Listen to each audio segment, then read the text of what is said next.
यह है नेपाल का पशुपतिनाथ मंदिर, एक ऐसा स्थान जो केवल पूजा का स्थल नहीं बल्कि जीवित चमत्कार है। आज हम आपको दिखाएंगे इसका इतिहास, इसके रहस्य और वे अनोखी बातें जो शायद ही पहले आपने कभी सुनी होंगी। यह मंदिर बहुत प्राचीन है। इतिहासकार मानते हैं कि इसका निर्माण 5वीं शताब्दी या उससे पहले हुआ। एक कथा के अनुसार भगवान शिव ने हिमालय की गुफाओं में तपस्या करते समय पशुपतिनाथ यानी सभी जीवों के स्वामी का रूप धारण किया, जिन्हें हम पशुपतिनाथ के नाम से जानते हैं। यह कहानी नेपाल के लिच्छवी काल से संबंधित है। एक समय की बात है, लिच्छवी वंश के राजा को एक अजीब सा रोग हो गया था। उन्होंने कई वैद्यों और हकीमों से इलाज करवाया, लेकिन कोई फायदा नहीं हुआ।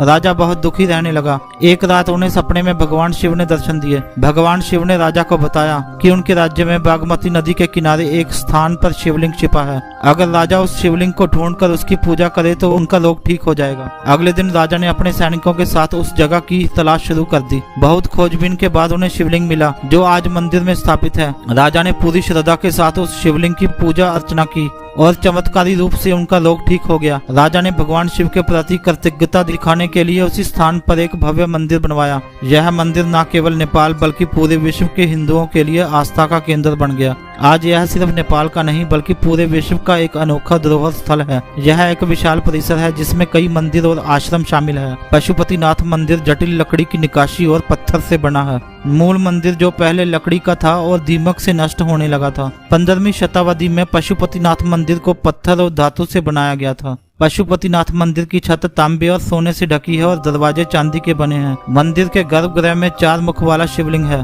पूर्व मुख से ज्ञान, पश्चिम मुख से शक्ति, उत्तर मुख से मोक्ष और दक्षिण मुख से धर्म का आशीर्वाद मिलता है। कहते हैं कि 5वां मुख भी है, लेकिन वह अदृश्य है। मंदिर का परिसर बहुत विशाल है, लगभग 264 हेक्टेयर क्षेत्र में फैला हुआ है। यहाँ 492 छोटे बड़े शिवलिंग और मंदिर बने हुए हैं। शिवलिंग का रंग बदलना। भक्तों का अनुभव है कि शिवलिंग सुबह सफेद दिखाई देता है, दोपहर में लाल और रात को काला। शिवलिंग का चमत्कारी अटूट कवच।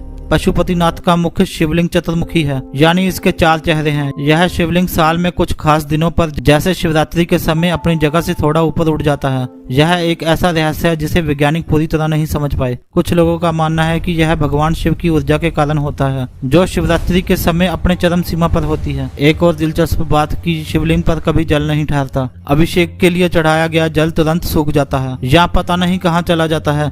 भक्तों का मानना है कि यह शिवलिंग स्वयं ही सब कुछ सोख लेता है, जैसे भगवान शिव भक्तों के दुखों को सोख लेते हैं। वीडियो अच्छी लगे तो वीडियो को लाइक करें, चैनल को सब्सक्राइब करें और कमेंट करें।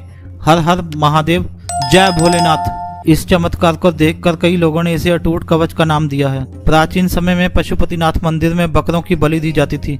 आज यह प्रथा लगभग बंद हो चुकी है। बागमती नदी। मंदिर के पास बहने वाली इस नदी में शवों का अंतिम संस्कार होता है। मान्यता है कि यहाँ देह संस्कार होने से आत्मा को सीधा मोक्ष मिलता है। मंदिर के परिसर में साधु और अघोरी तपस्या करते हैं। कई लोगों ने यहाँ रात के समय अलौकिक रोशनी और अनुभव महसूस किए हैं। मृत्यु का संकेत। कहते हैं कि मंदिर की पवित्र गायें अगर जोर जोर से रोने लगे तो काठमांडू या नेपाल में कोई बड़ी घटना घटने वाली है। पशुपतिनाथ मंदिर में भस्म यानी राख का एक विशेष महत्व है। यहाँ के पुजारियों के अनुसार मंदिर में जलने वाले अखंड दीप की भस्म से कई रोगों का इलाज होता है। यह भस्म मंदिर के अंदर ही तैयार की जाती है और इसे बहुत पवित्र माना जाता है। स्थानीय कथाओं के अनुसार जिन भक्तों को कई साध्य रोग होते हैं या जो मानसिक रूप से परेशान होते हैं, उन्हें इस भस्म को माथे पर लगाने की सलाह दी जाती है। कई लोगों ने दावा किया है कि इस भस्म को लगाने से उन्हें अद्भुत शांति मिलती है और उनके रोग धीरे धीरे ठीक हो जाते हैं। यह भस्म केवल एक औषधि नहीं बल्कि भगवान शिव का आशीर्वाद मानी जाती है, जो भक्तों को उनकी परेशानियों से मुक्ति दिलाती है।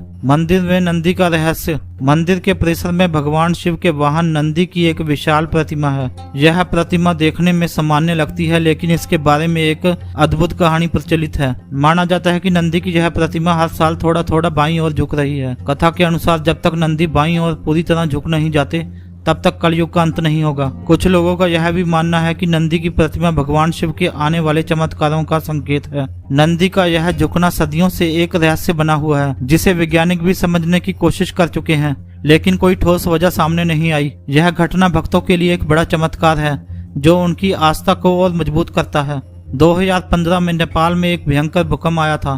काठमांडू का बड़ा हिस्सा तबाह हो गया, लेकिन पशुपतिनाथ मंदिर को कोई नुकसान नहीं हुआ। वीडियो अच्छी लगे तो वीडियो को लाइक करें, चैनल को सब्सक्राइब करें और कमेंट करें। हर हर महादेव, जय भोलेनाथ। कई भक्त बताते हैं कि बिना मांगे ही उनकी मनोकामना यहाँ पूरी हो जाती है। यात्रियों का अनुभव है कि जैसे ही वे मंदिर के गर्भगृह में प्रवेश करते हैं उन्हें गहरी शांति और ध्यान की अवस्था का अनुभव होता है। साधुओं की साधना और यहाँ की ऊर्जा को महसूस करना किसी चमत्कार से कम नहीं। मंदिर का निर्माण वास्तु और दिशा शास्त्र के अनुसार किया गया है। यह उत्तर पूर्व दिशा में है, जिसे सबसे शुभ माना जाता है। बागमती नदी का प्रभाव भी मंदिर की ऊर्जा और संतुलन को बनाए रखता है। शिवलिंग के 4 मुख केवल धार्मिक प्रतीक नहीं, बल्कि यह ब्रह्मांड के चारों तत्व हैं। जल, अग्नि, वायु और पृथ्वी का भी प्रतिनिधित्व करते हैं। वैज्ञानिक मानते हैं कि यह स्थान कॉस्मिक एनर्जी पॉइंट है। यहाँ धरती और ब्रह्मांड की ऊर्जा सबसे ज्यादा सक्रिय रहती है। पशुपतिनाथ मंदिर केवल नेपाल का मंदिर नहीं, यह पूरी मान्यता और आस्था का केंद्र है। यहाँ आने वाला हर यात्री समझ लेता है कि यह शिव केवल देवता नहीं, बल्कि अनंत ऊर्जा है जो सृष्टि के हर कण में मौजूद है। शायद इसी कारण यह मंदिर सदियों से अड़िंग खड़ा है और आज भी यह एक जीवित रहस्य बना हुआ है। जो भी यहाँ दर्शन करने आता है वह यही अनुभव लेकर लौटता है कि शिव सत्य है और शिव ही अनंत रहस्य। वीडियो अच्छी लगे तो वीडियो को लाइक करें, चैनल को सब्सक्राइब करें और कमेंट करें। हर हर महादेव, जय भोलेनाथ।